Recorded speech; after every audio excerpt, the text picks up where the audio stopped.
preparation time is prior for, write down the weaknesses. What I typically do is write down what I think we need to do. We're not good at ground balls, not good at transit. I write down the things I think we're weak at.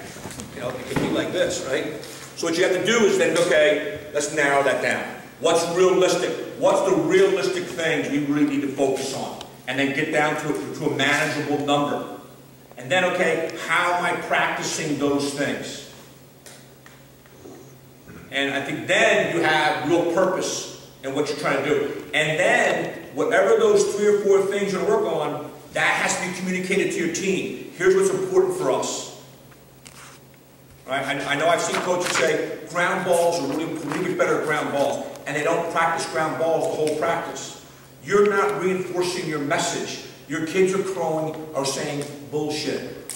Right? If you say this is important, and then you don't do anything to support what you say, you're full of crap. Have a plan, written plan. All right? Have a written plan. Little coaches, stay away from the little coaching clubs. Talk about that enough, I think. I think you have to have a written plan. Whether it's a yellow pad or typed up, all organizationally wise, doesn't really matter. But have it typed up. I mean, have it written up. This is a practice. This is the first practice. This is the first day of a high school practice I had on St. Mary's. And a couple things about it. Now that I'm older, and to what I talked earlier, is make sure your message is consistent. So when I get the yellow pad, I get down those 2 or 3 things, I write those things down my practice plan. I just write down those things on my game ready chart. I wrote those things down all the time, so when I'm talking to the team, I have a reference to make sure I talk about shooting, ground balls, whatever it is. It's been important all week. So I'm consistent with my message. So my message is consistent from Tuesday's practice, Thursday's practice, Saturday's practice, and Sunday's game. My message is consistent. These are the things I talked about. And the reason you notice what's there, about team building, about being a team. Part of these was I had 23 seniors that year. 11 of them had lunch over here, and 12 of them had lunch over here. This group over here wore the uniform to school, we were Catholic school, wore the uniform perfect, never got detentions. Most of them on the honor roll, most of them in the National Honor Society. These guys over here hardly ever wore the uniforms the right way. Give a rat's ass if they got a detention, and wanted to be as casual, as cool as they could. We had a real issue trying to get those guys to be a team, right? And get those guys to buy in. We talk about that a lot.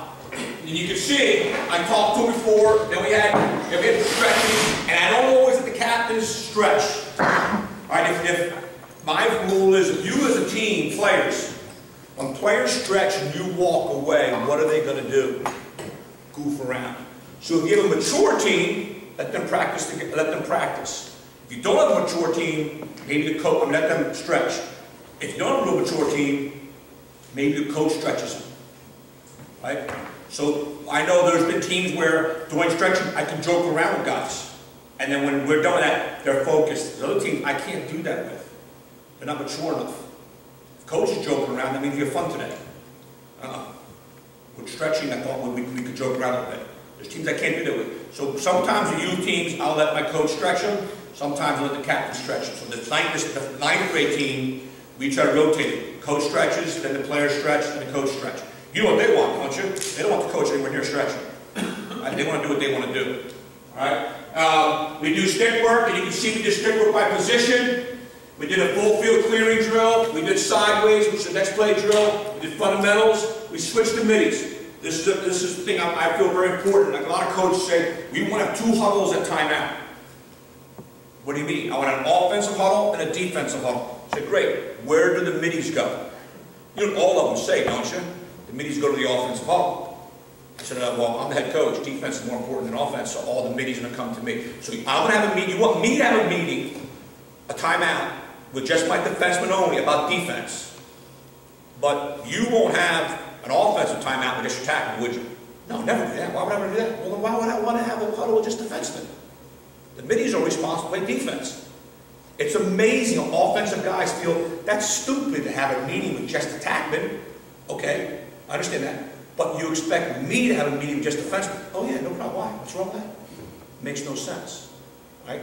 So we have one huddle. So everything we do, our middies switch ends. I mean, we do an offensive drill, defensive field. I mean, he's got to play both. All right? Conditioning. This I remember when I was at Clarkson. Can't believe you remember when I was at Clarkson. The reason I write down, I write down what our conditioning is before. The kids at Clarkson came to me, and the captains came and said, Coach, we're talking about conditioning in the practice. I go, what's thanks? You coach the man up. And if the man up scores goals, our conditioning's easy. And if our man up stinks, you run us into the ground. And they were right. Because I was mad, so we run hard.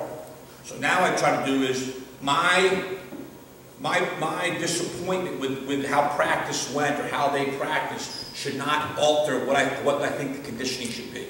Right? If the conditioning should be something, it should be set what that is. So we typically, I write down what the conditioning is, so I maintain it and stay with it. And I don't believe in I had a coach last year, we had a real serious conversation, he's not coaching us anymore. Every time a kid made a mistake, it's getting everything on. They ran sprints more than they practiced. Okay, that's not what we're looking for.